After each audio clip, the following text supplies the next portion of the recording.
Meus irmãos, vamos abrir a palavra do Senhor em Lucas, Evangelho de Lucas, capítulo 18, versos 9 a 14.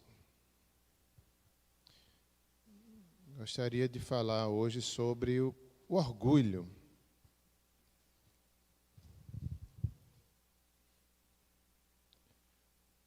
Lucas 18, Evangelho de Lucas 18, versos 9 a 14. Se nós prestarmos um pouco atenção no contexto do capítulo 18, nós vamos ver aí a parábola do fariseu e o publicano. Depois Jesus abençoa as crianças, o jovem rico, o perigo das riquezas.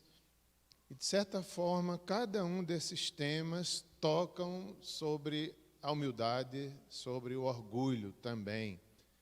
Para que a gente seja como uma criança e receba o reino de Deus, é necessário quebrar o nosso orgulho. O jovem rico tinha que quebrar o seu orgulho também, porque, na verdade, ele estava dando mais valor às suas posses do que ao Evangelho. Então, ele tinha que se quebrar diante de Deus e reconhecer, ser humilde para ver que dava mais valor ao que tinha do que às suas riquezas. O perigo das riquezas, de mesma forma. E também aí, no mesmo capítulo 18 ainda, Jesus outra vez prediz a sua morte e ressurreição. Jesus não era orgulhoso, Jesus era humilde, ensinou os seus discípulos, disse tudo o que ia acontecer, humildemente, cumpriu o propósito de Deus, não tinha orgulho nenhum. Então, nós podemos ver durante todo esse capítulo 18, esse tema aí, de alguma forma, o orgulho. Meus irmãos, antes da gente ler o texto, eu gostaria de explicar. Eu vou usar como exemplo o capítulo 18 desse livro aqui, Pecados Intocáveis, de Jerry Bridges. O tema do capítulo é esse. É o tema do orgulho. Eu vou estar citando, se Deus assim permitir, durante essa mensagem. E qual é a ideia? A ideia é para que a gente veja que às vezes a gente tem pecados intocáveis, pecados que a gente às vezes desconhece dentro de nós. E o orgulho é um deles, né? A impiedade, o orgulho se brincar, são os principais. A impiedade e o orgulho, que ramificam vários outros que às vezes a gente nem percebe que tem. Esse livro, ele vai tocar em pecados da insatisfação, que eu não vou falar hoje, a ingratidão, egoísmo, descontrole, ira, mania de julgar, inveja, ciúmes e pecados afins, pecado da língua, mundanismo, impaciência e irritabilidade, impiedade, e assim ele toca nessas áreas que todos nós lutamos, todos nós temos problemas nessa área, mas Cristo já venceu por nós. Daqui a pouquinho vamos participar da Santa Ceia. Ele é o nosso libertador. No Evangelho nós encontramos cura para tudo isso. É no Evangelho, é em Cristo que nós somos restaurados, que nós somos confrontados para que nos tornemos cada vez mais imagem e semelhança do nosso Senhor Jesus Cristo. Vamos então ler esses versos citados, a partir do 9. Parábola do fariseu e do publicano. Propôs também esta parábola a alguns que confiavam em si mesmos, por se considerarem justos, e desprezavam os outros. 2 homens subiram ao templo com o propósito de orar, um fariseu e o outro publicano. O fariseu, posto em pé, orava de si para si mesmo, desta forma: ó Deus, graças te dou, porque não sou como os demais homens, roubadores, injustos e adúlteros, nem ainda como este publicano. Jejuo 2 vezes por semana e dou o dízimo de tudo quanto ganho.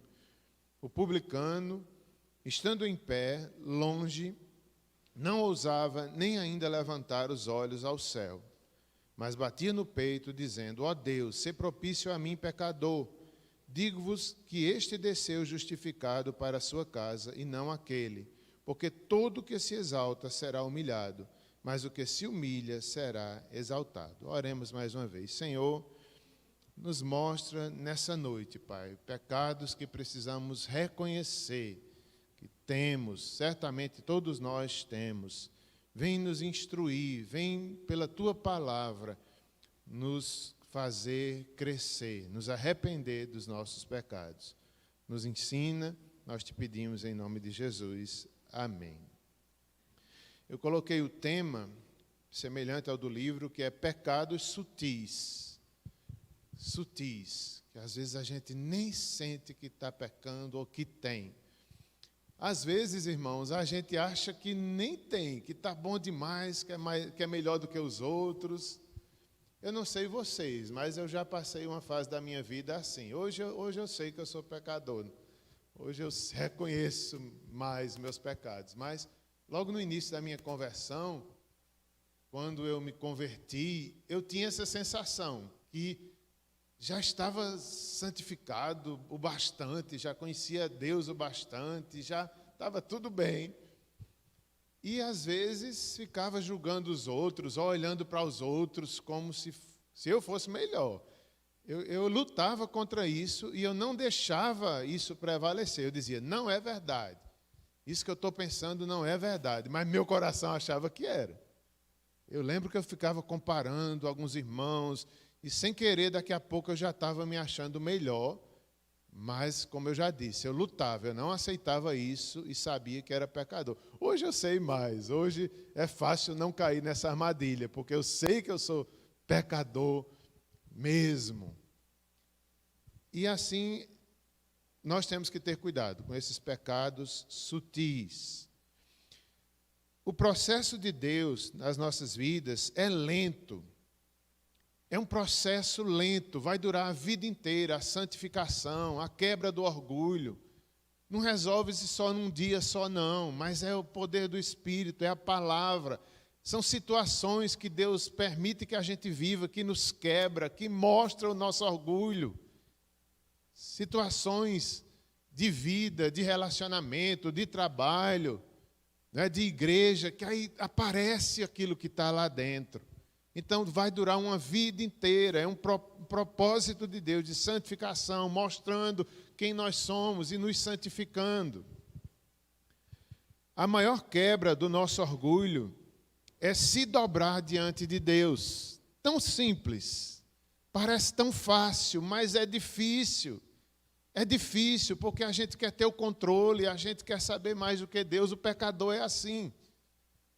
Eu comentava esses dias com Simone de como a gente é orgulhoso, até o dia da morte a gente quer controlar, até a forma que a gente vai morrer. Eu queria morrer assim. Simone estava dizendo, eu queria morrer do infarto. Ela estava dizendo ontem. Eu digo, mas a gente não pode escolher, Simone, a gente é orgulhoso. Aí eu disse, pois Simone, eu queria ser transladado. Eu não queria morrer, não. Mas a gente é orgulhoso, isso mostra o orgulho, que a gente quer ter o comando, a gente quer ensinar a Deus o melhor. Faça assim comigo, Senhor.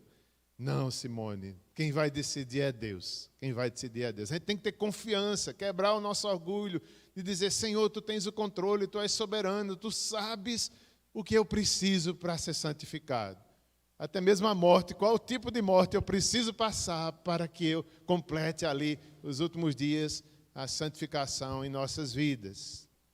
O Evangelho, ele quebra o nosso orgulho, o orgulho do pecador. Romanos 5, verso 1 a 15, o Evangelho está sendo revelado ali, a reconciliação dos pecadores com Deus, e só nesses versos de Romanos nós temos nós somos chamados pelo Evangelho de 4 adjetivos não muito bons. Por isso que humilha o pecador, para que a gente reconheça que a gente precisa de um Salvador. Veja os adjetivos. Nós somos chamados de pecadores. Quem é que gosta de ser chamado de pecador? Não é bom, né? Essa semana eu brincando com um irmão, eu disse, miserável, eu não gosto nem muito de dizer isso. Eu disse, miserável. Aí o meu irmão não gostou, não. Falei, oxe, me chama de miserável. Não. Eu digo, nós somos, rapaz, pecadores. Aí o Evangelho vem e nos diz, nós somos pecadores. Isso é humilhante. Isso nos mostra que a gente precisa de um Salvador, de Cristo, de Deus. Somos pecadores. Nesse mesmo texto diz que nós somos fracos. Quem que gosta de ser chamado de fraco? A gente é orgulhoso demais para reconhecer nossa fraqueza. Mas a Bíblia diz, nós somos fracos. Cristo nos faz fortes pelo poder dele. Mas nós somos fracos em nós mesmos. O mesmo texto aí de Romanos nos chama de ímpios. Ímpios. Sem Cristo, nós somos ímpios. E ainda diz que nós somos inimigos de Deus. Sem Cristo. Agora, com Cristo, tudo é diferente. Nós recebemos gratuitamente a salvação, a restauração, a santificação, a justificação, a reconciliação com Deus. Nele, mas em nós mesmos, nós somos tudo isso que o Evangelho nos mostra. E somos tão orgulhosos para reconhecer. Jesus é o maior modelo de humildade. Esse texto, ele fala sobre o fariseu e o publicano, né? Especialmente esses versos que lemos. Uma parábola. Os fariseus eram avarentos. Lá no capítulo 16, verso 4, aqui mesmo de Lucas, Jesus lhes disse, vós vos justificais a vós mesmos diante dos homens, mas Deus conhece o vosso coração. Jesus repreendeu nos evangelhos os fariseus, porque eles se justificavam diante dos homens. Queriam aparentar santidade, queriam aparentar ser os melhores, mas Deus conhece o coração dos fariseus. E aqui nós vemos que nos evangelhos os fariseus são criticados pela hipocrisia, pela forma que acreditava ser santo, acreditava ser melhores do que os outros, orgulho deles. Então, Jesus fala abertamente, repreende, corrige severamente os fariseus e publicanos. Quanto aos fariseus ainda, era um grupo religioso de judeus que apareceram mais ou menos no 2º século antes de Cristo. Os evangelhos os denunciam como hipócritas. Eles davam valor à lei de Deus, à observância rígida da lei e da tradição oral. Exigiam, mas eles mesmos não faziam. Então há uma crítica aí aos fariseus. Havia um lado positivo, não é, que eles observavam ali a lei de Deus, amavam, como Esdras, né, que nós temos o livro de Esdras. Esdras teve essa atitude de examinar a lei, de levar a sério, de estudar a Bíblia de forma certa. Eles eram assim, só que eles se afastaram desse propósito, começaram a ser legalistas, eles começaram a achar que a salvação estava na força deles. Se eles cumprissem a lei, eles conseguiriam ser perfeitos, agradar a Deus. O erro deles foi esse. Parte do grupo dos fariseus, né, nessa construção, eles se afastaram e digamos assim, se enclausuraram um pouco e se tornaram um grupo meio afastado da sociedade. Já outro grupo não, eles participavam de toda a sociedade, da política e erraram pelo seu orgulho. Porque quando o homem é orgulhoso, para onde ele vai, ele leva o orgulho. Seja na política, seja na religião, e assim aconteceu com os fariseus. Eles tinham esse lado positivo que nós devemos imitar, de amar a tradição, de amar a lei de Deus. Mas tropeçaram porque confiaram em si mesmos. Eles achavam que podia agradar a Deus na força deles, não na dependência do Senhor. E os publicanos, que nós encontramos também aí nessa parábola, eles eram coletores de imposto do Império Romano e eram odiados pela sociedade porque eram impostos injustos, pesados, então eram pecadores odiados ali na sociedade. Aqui, como estamos falando dos judeus, não era diferente. Eles eram coletores do Império Romano, pecadores, às vezes injustos, e aqui estavam esses dois. Vamos voltar ao verso 9, para a gente tirar mais algumas lições dessa parábola. Verso 9.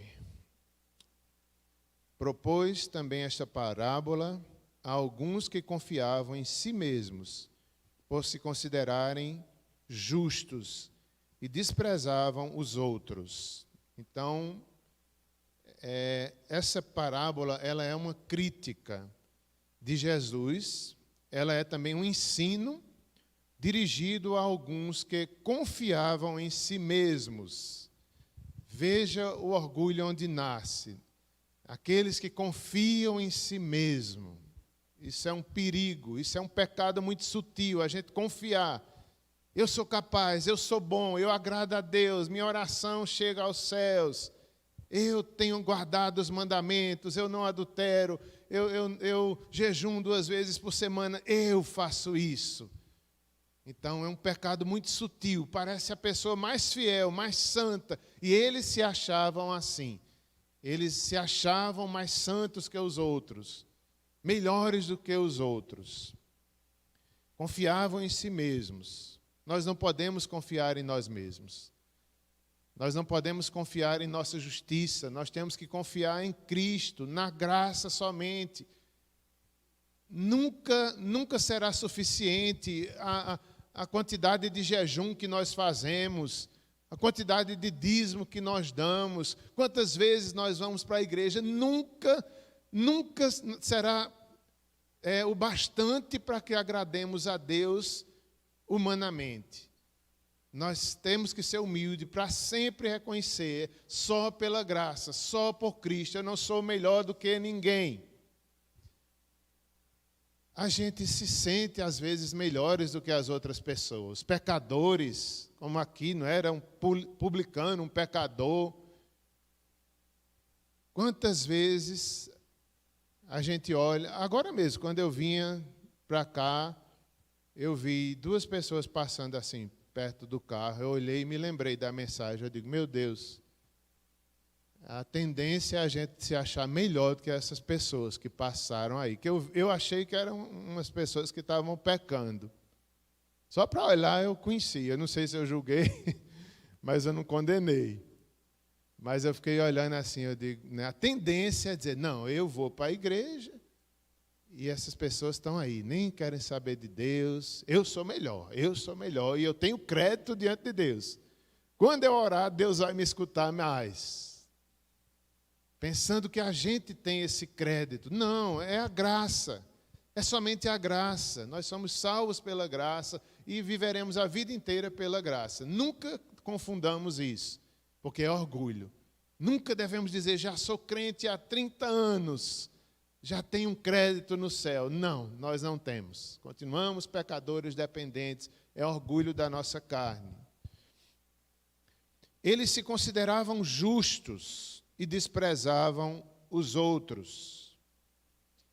Aí é onde o pecado vai aparecendo, né? A gente se acha justo, sem se lembrar que nós somos justificados por Cristo e pela fé, não pelas nossas obras ou ações, ou pelo nosso estilo de música, ou pelo nosso estilo de culto, ou pela nossa denominação.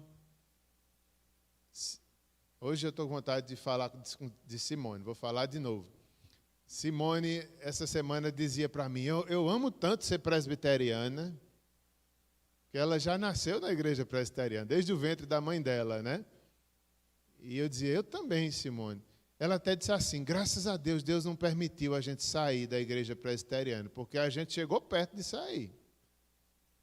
A gente, de vez em quando, andava por uma denominação ou outra, né? E pregava, quase que a gente sai. Aí Simone disse, eu sou tão feliz, eu gosto da minha igreja, a igreja séria, na palavra, na fidelidade. Aí a gente dizendo, a gente tem que ter cuidado, porque isso às vezes se torna um orgulho. E a gente começa a desprezar os outros. O problema está aí, no legalismo, e a gente acha que a gente é melhor. Nossa liturgia, nosso cântico, nosso jeito, aí pecado do orgulho entrando dentro da igreja. Eles confiavam em si mesmos, se consideravam justos, desprezavam os outros. Nós temos aqui nessa parábola dois grupos. Aqueles que orgulhosamente justificam a si mesmo. E aqueles que humildemente condenam a si mesmo. Nós devemos ser desse segundo grupo, daqueles que são humildes ao ponto de dizer, eu não mereço, sou pecador, ai de mim. É melhor do que ser daqueles que se justificam a si mesmo, está tudo bem, está, como já falei. Eles se achavam tão santos quanto deveriam ser. Se achavam tão bons, mais do que todos os seus vizinhos.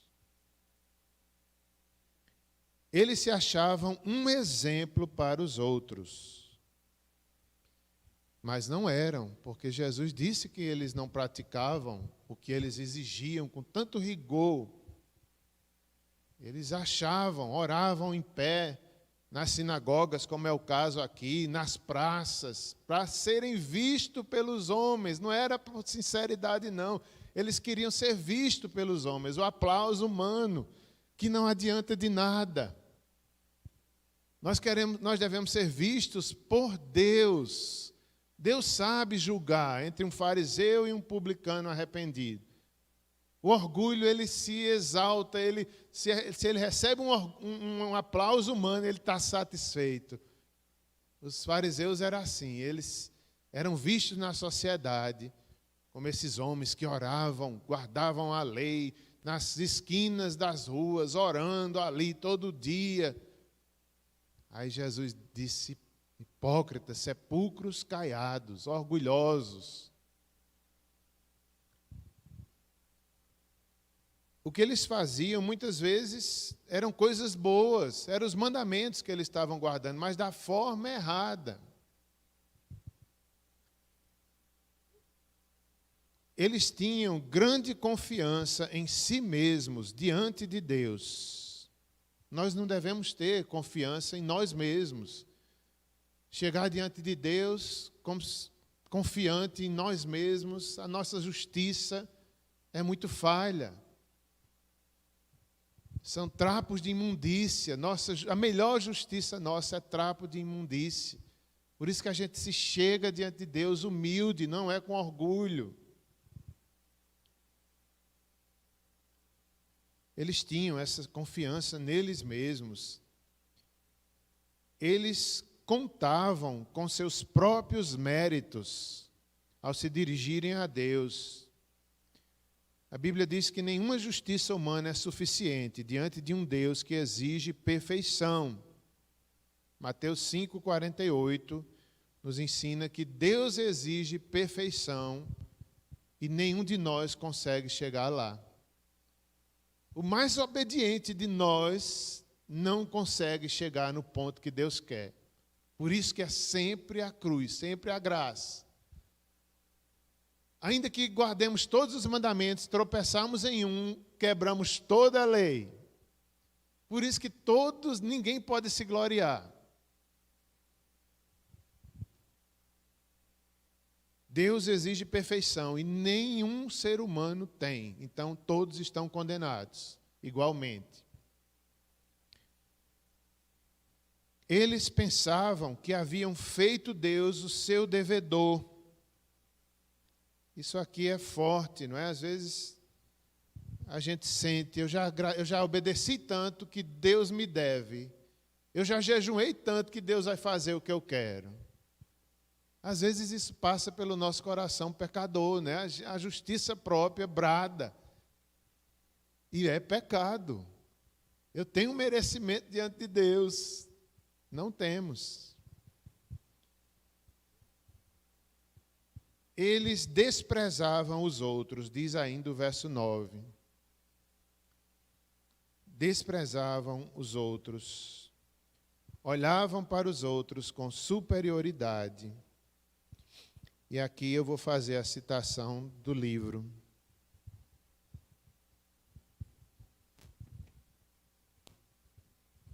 Para que nós possamos pensar nos nossos pecados, eu tirei aqui do livro o exemplo do moralismo. O que é o pecado do moralismo? Esse pecado se expressa no sentimento de superioridade moral em relação a terceiros. É alguém que se orgulha de ser dono da verdade. Infelizmente, essa atitude é bastante comum entre os evangélicos conservadores. Já notou que às vezes a gente se acha melhor do que os outros? Às vezes é um pecado da igreja conservadora. Por não cometermos esses pecados, nós nos achamos moralmente superiores e olhamos com certo desdém ou desrespeito àqueles que o cometem. E do espírito crítico que ele provoca em relação às pessoas que cometem esses pecados. Como então nos guardaremos deste pecado? Primeiro, adotando uma atitude humilde, baseada na verdade, de que só pela graça de Deus que não estou na mesma situação. Veja, irmãos, eu falei ainda há pouco, que quando eu vinha para cá eu vi duas pessoas que eu achei pecadores. Mas naquela hora, eu deveria ter me lembrado, eu acho que eu me lembrei, eu não sou melhor do que essas pessoas, foi a graça que me alcançou. E eu oro para que a mesma graça alcance essas pessoas. Nada eu tenho melhor do que essas pessoas pecadores, foi a graça na minha vida. É assim que a gente se livra desse pecado.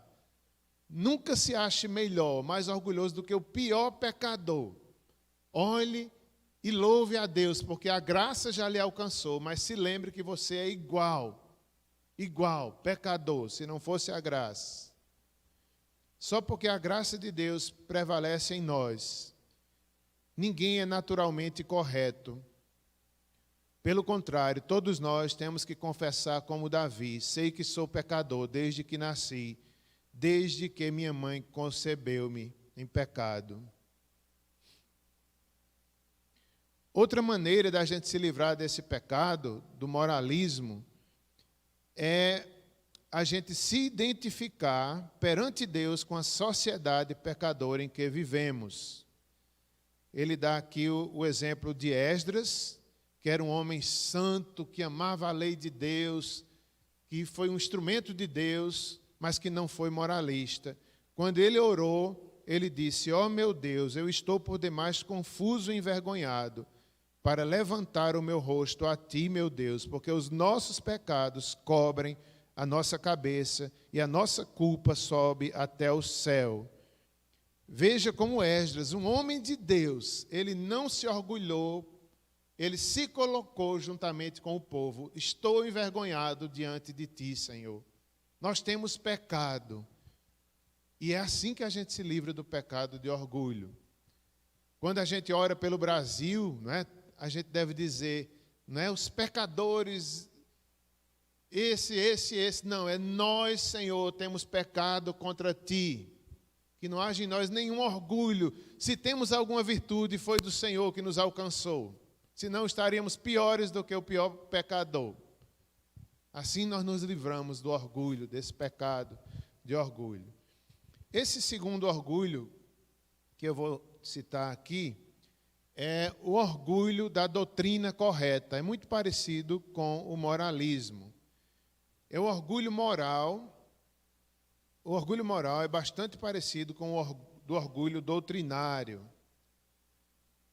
É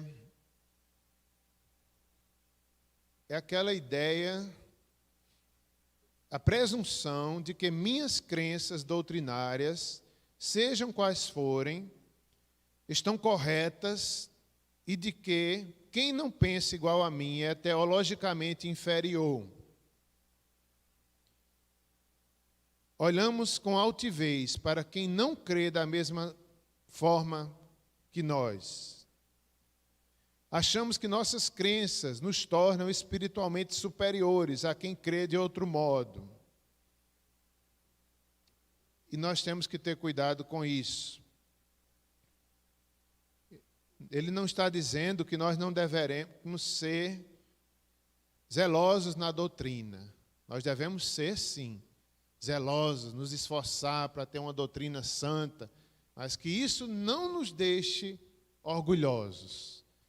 E ao ponto também que a gente não ache que nós sabemos tudo de doutrina e que a igreja tal não presta e a gente sai falando mal dos irmãos, às vezes em pontos que não são essenciais na fé. Às vezes a gente sai, né, desrespeitando as igrejas só por questões não tão importantes da fé. Pelo tipo de batismo, pela forma que eles cantam, pelo ritmo que tocam, a minha igreja. Então, isso é muito comum a gente achar que a nossa doutrina é melhor do que as outras. Mas ele diz aqui que talvez quando a gente chegar no céu, talvez a gente possa descobrir que quem estava errado era a gente. A gente que talvez estivesse errado, e já a gente estava desrespeitando o corpo de Cristo. A gente estava desrespeitando a obra de Cristo que morreu por pecadores, não só pela nossa igreja. E assim, meus irmãos, o texto continua, verso 10. 2 homens subiram ao templo com o propósito de orar, um fariseu e outro publicano. Nós vemos aí, mesmo lugar, os dois foram ao mesmo lugar, com propósitos diferentes. Isso fala sobre a igreja, não é? Vem à igreja pessoas diferentes, mas cada um com um propósito, uns com um propósito certo, outros com um propósito errado. Uns vêm para adorar em espírito e em verdade, outros vêm, é o joio e o trigo misturado na casa de Deus. E nós temos que prestar atenção nisso e sermos humildes, saber que só Deus vai fazer essa separação do joio e do trigo, do Caim e Abel. Né? No meio do povo de Deus tem, aqui na casa de Deus, a mesma casa de Deus, casa de adoração, casa de oração. Os dois subiram para orar, um com motivo correto, outro com motivo errado.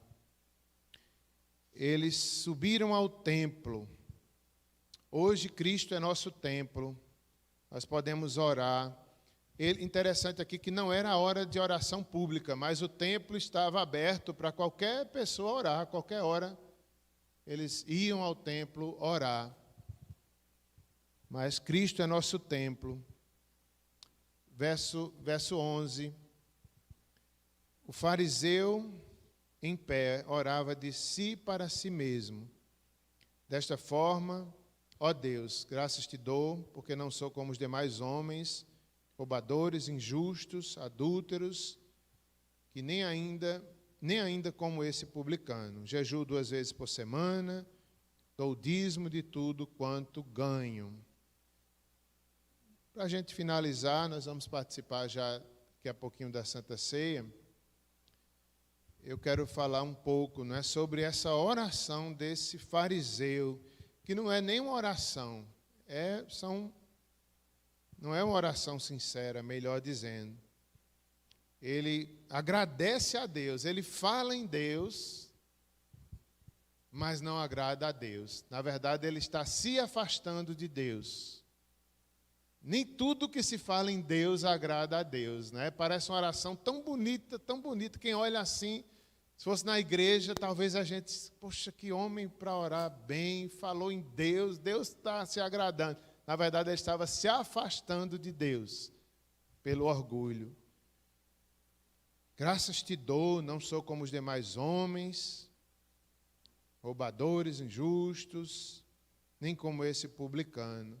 Jejum 2 vezes por semana, dou dízimo e tudo quanto ganho. A lei de Moisés tinha apenas um dia de jejum nacional, o dia da expiação.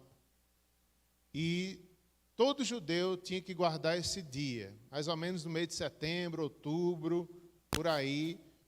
Eles separavam um dia para jejuar, para se arrepender dos pecados, para reconhecer quão pecadores eles eram. O dia da expiação era bem rígido, não podia comer nada durante um dia inteiro, do final de tarde de um dia até o final de tarde do outro. Leis bem duras. Não podia nem beber água, a não ser as grávidas, os enfermos, as crianças. Era como um sábado, né? Era um sábado, um feriado ali nacional para eles. E era muito rigor, muito rigor. Algumas lições nós devemos tirar daí. O jejum, ele é recomendado em outras partes da Bíblia. Mas nós devemos entender que ele não muda a Deus. Ele é uma ferramenta que nós temos de nos humilhar, de depender de Deus, de dizer: eu estou de pano de saco, eu estou humilde, eu espero em Ti. Mas nós devemos lembrar que há algo maior do que o dia da expiação do Antigo Testamento. Nós devemos lembrar que Cristo já foi à cruz. Ele já pagou nossos pecados. E não é mais só um dia que nós temos que nos arrepender, é todo dia. Não é só no dia de Santa Ceia, mas cada dia nós devemos ter essa atitude de humildade, de quebrantamento, de reconhecimento que somos pecadores.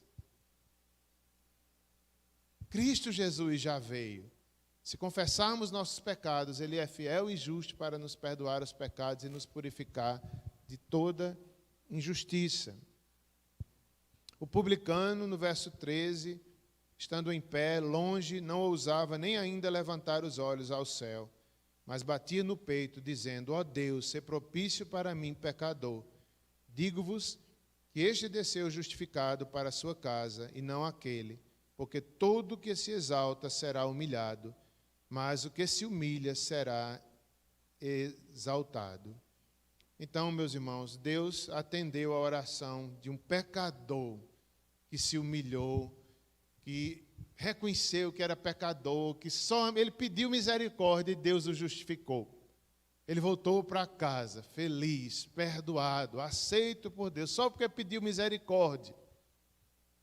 Não confiou nele próprio, era o contrário que a gente viu no início. Ele era um homem que ele não se achava justo, ele se achava pecador.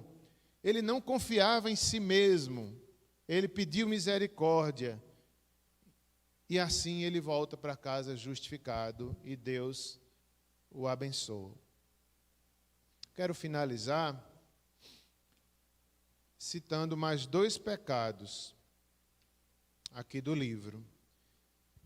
O terceiro pecado que eu quero citar é o orgulho das realizações. É quando a gente se orgulha do que tem, do que faz, da força do nosso trabalho. Eu consegui esse diploma, eu consegui esse trabalho pela minha força, eu fiz isso. É verdade que a Bíblia diz que Deus recompensa realmente o trabalhador, Deus ama o trabalho. Mas a gente tem que ter cuidado para não achar que foi na nossa força. A gente deve dar a glória a Deus. Foi Deus que me deu força para trabalhar, para estudar, para me esforçar. O apóstolo Paulo, ele disse: procura apresentar-te aprovado diante de Deus. Paulo se esforçou o máximo em seu trabalho para Deus. A Bíblia diz isso, que nós devemos nos esforçar, ser bons estudantes, tentar fazer tudo com excelência, mas sem orgulho, sabendo que nele nós existimos, nele nós respiramos, nele nós temos forças para realizar, para a sua glória. Então, nós devemos ter cuidado com o orgulho das realizações. A Bíblia diz que nosso sucesso, qualquer empreendimento, está sob o controle soberano de Deus. É Deus, é Deus. Seja qual for a causa, em última instância, a capacidade da realização ou do sucesso em qualquer empreendimento vem de Deus. Ele sai mostrando aqui pais, por exemplo, que às vezes se orgulham, né? Meu filho passou em tal concurso, isso aconteceu, coisas desse tipo, que a gente deve ter cuidado no orgulho. A gente pode se alegrar, a gente pode dizer, meu filho passou no Enem, tirou o primeiro lugar, não tem problema nenhum. O problema é quando a gente não ensina o filho, dê glória a Deus, foi Deus que te deu esse dom, use isso para a glória de Deus, use para o bem da igreja, use para o bem do próximo. E a forma que a gente diz, é como se a gente estivesse dizendo, meu filho é melhor do que o seu, orgulho. A gente pode dizer, não é proibido, mas é apontando para Deus, é reconhecendo que tudo vem de Deus. E o último é o pecado do espírito independente.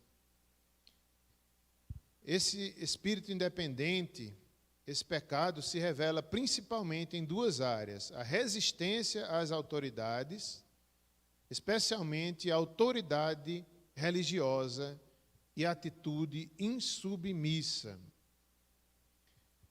O autor conta aqui um caso quando ele era jovem, ele morou na casa de duas famílias. E ele, como jovem, silenciosamente, ele ficava criticando o pai e a mãe pela forma que educava os seus filhos.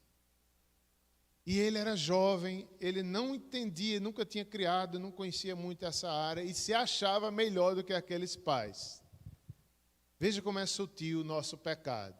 Hoje ele se envergonha porque ele estava criticando o que não sabia, criticando o que a vida do outro não tinha experiência. E muitas vezes esse pecado termina em espírito independente que nos torna indóceis e insubmissos. É uma resistência à autoridade espiritual.